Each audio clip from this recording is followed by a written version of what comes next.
Okay, so this is take 3. First take, I ran out of storage, so I had to sort that out. Second take, I just started to get bombarded with text and I lost my focus. And I need to particularly focus for this reading because I haven't got my tripod with me. So I can't shuffle two-handed and I have to just lay them out. And in order to do that, I have to just go by feel, which takes a little bit more concentration. So yeah, all those texts just kind of, the first couple, I thought I can do this, and then it was just like, nah, I've lost it now. Okay, so third time lucky. Okay, I don't want to say as much as I did because, it just feels a little bit drier every time. So all I'm going to say is that as I was meditating, getting ready to do this reading the first time, I kept getting Cypress Hill in my head. And I don't hear, it's been years since I've listened to Cypress Hill. I actually love them, but yeah, I haven't listened to them in a long time. And I just kept getting insane in the membrane. So I asked Jesus, what's with that? Because it seemed a little bit random. And Jesus said, well, what's a membrane? It's a very thin layer, a very thin covering. And that is what he wants me to tell you is that is what separates. He said fact from fiction, but then he explained a little bit more. That's what separates your perception of everybody around you and who they actually are. And so by that, he really wanted to stress that doesn't have to be a bad thing in every case. Some people, they may not be as wonderful or as trustworthy as you think they are, but also he wanted me to say that the reverse is going to be true too. There are people who are going to really surprise you. When you actually see exactly who they are, what they're capable of, what they're made of, you are going to be very pleasantly surprised, okay? So it's going to work both ways, but in order to move on to the next phase of your life, you need to know who's who. Okay, so let's get started. Always turns me into a bit of a Queen of Swords, though, when this happens. Started out as a Queen of Cups, but yeah, a lot of talking has happened by this point. All right, Jesus, what do you want me to tell them? And my hand always looks huge when I do it like this. I actually have really small hands, but the camera says otherwise.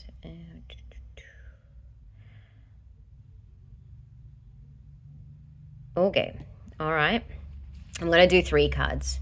Whoa. Hello, Michael. Spent a lot of time with this beautiful angel last night, actually. Oh, goodness. There's 2 children there. I always forget there are 2 children there.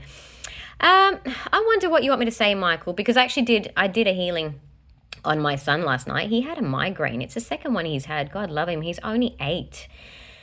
I've suffered from migraines all my life, but yeah, it's his second one and nothing had worked, no Nurofen, no nothing. So I did do a healing on him and it was with Michael and it was with Jesus and it did work. Within about 2 minutes, my son said, Mum, it's gone, it worked, thank you. So he knows who's behind these healings, by the way. Oh, there we go, there's a message right there. Please don't be afraid to talk to your children about angels and also the other side of the coin, yeah?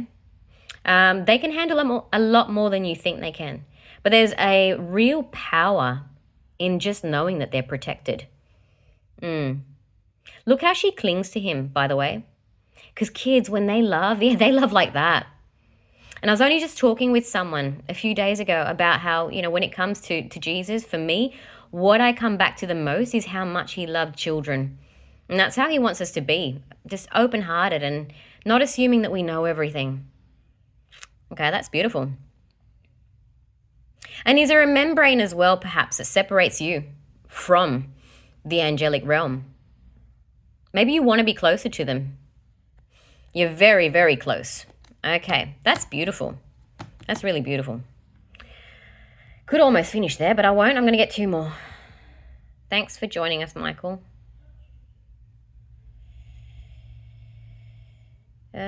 As I'm feeling my way through, he also wants to say, please never be afraid to ask him for strength. Whenever I think I need a bit of a backbone or a lot of a backbone, he's my go-to. Stand up a lot straighter when I ask him. Okay, it's you, isn't it? The Queen of Swords. Okay.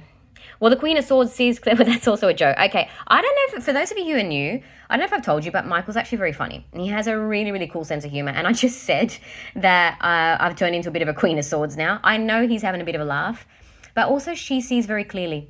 She really sees clearly, doesn't she? She's very sharp. And if you have a look closely, I've never noticed, but she's actually smiling. She's actually smiling. So she's actually having a pretty good time. But it's also like a knowing smile, isn't it? Yeah. She's surveying everything. But doesn't she look like someone who's not scared at all? I don't think you're going to surprise her. I don't think you can really shock her because she's already seen it coming. Yeah, when you've got angels on your side, you do have quite a vantage point. All right, we're going to do one more. I feel like it's going to be a short reading today. This is not my preferred way of doing it, but I definitely got a very strong calling that I needed to do a reading today. And I'm excited. I'm very excited that Michael's joined us. He's very good company. I feel like someone's going to watch this and think I'm crazy for saying that, but that's okay.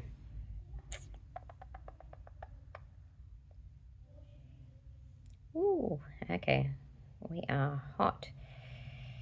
Yep, okay. The King of Wands. What am I drawn to here? What am I drawn to with you? Let me just look at him away from the camera for a moment. Because if I'm not clear, I'm going to need a little bit more.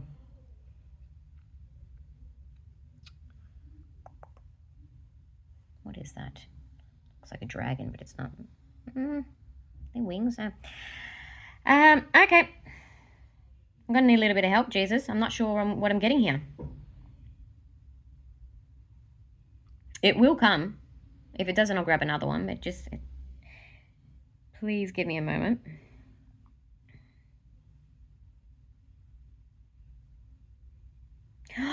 Oh, I got it. Okay, sorry. Pardon me. I can't believe I was that slow. Okay, it just hit me. I said it's quite often these angels on earth are quite unassuming. They're not much to look at. I mean, look what he's wearing. He looks like his hair might even be a little bit dirty. He hasn't showered in a bit. But these animals, look at the body language on this, is it an elk? I don't know, the stag anyway. They listen to him. He commands them. And look, the purple in the sky, purple is, it is the highest vibrational color. It's the color that when I do my transmutations on the Akashic plane, that's where I go.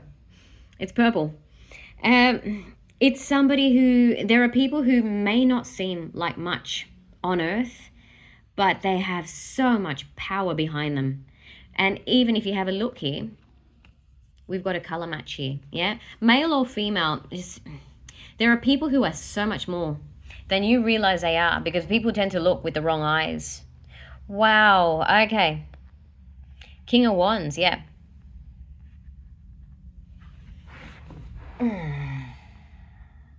He's a very powerful guy.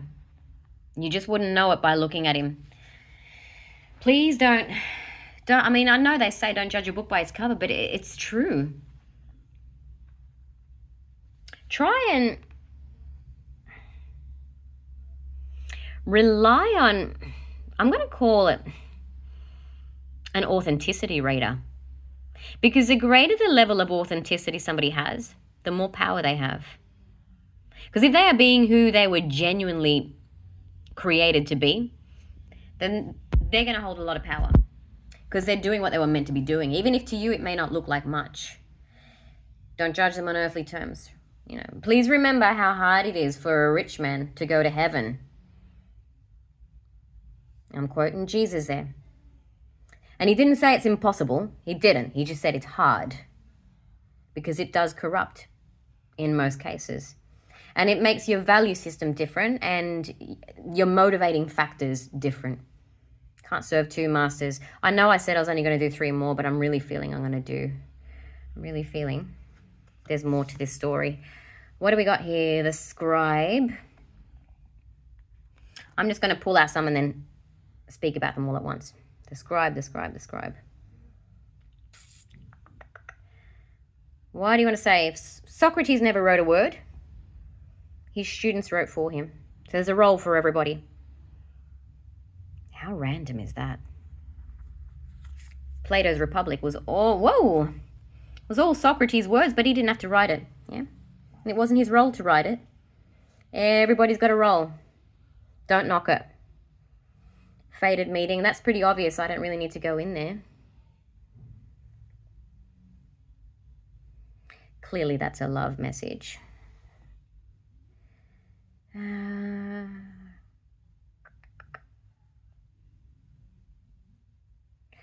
Sorry, I just got something. She looks pretty smug because she knows. Yeah, it's just about time. She's not in any hurry. Okay.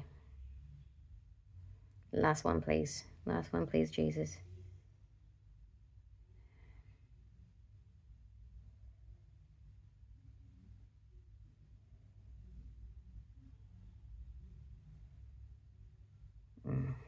No.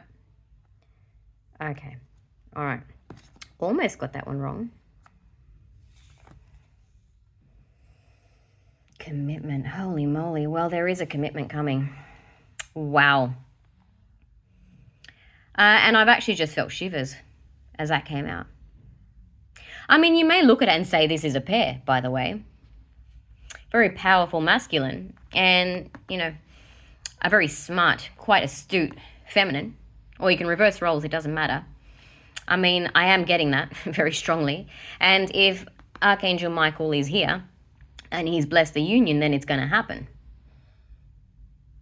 Is there anything you want me to say about this particular scribe? Because that was the message I got. There's a role for everybody, and I just got Socrates. Is there anything you want me to say? That might be all it is. Because that's such a random thought. I don't go about my life thinking about Plato or Socrates. Yeah, they're all writing. Yeah, that's it. They got their job. Oh, your love story's being written. Okay. Wow. Okay. That's what it is too. Two truths can coexist, so it doesn't negate the first thing I said. Your story is being written. And I feel like they're quite excitedly writing this. It gets written first in heaven, then you meet on earth, or perhaps you already have. I don't know what your situation is, but there is a commitment coming. And it's written. That's a contract, isn't it? Does it say contract? Let me look at it off the beat. Yes, contract. Okay. It's a binding contract, by the way, because Michael doesn't play. Wow. Okay, I know this was a really bit of a weird reading, but if it's for you, you won't care. You're going to take it. Thank you so much, Michael, for joining us, and I will see you all soon. Take care. I swear that looks like a dragon, though. I still think it does, but it's a good dragon. All right, over and out.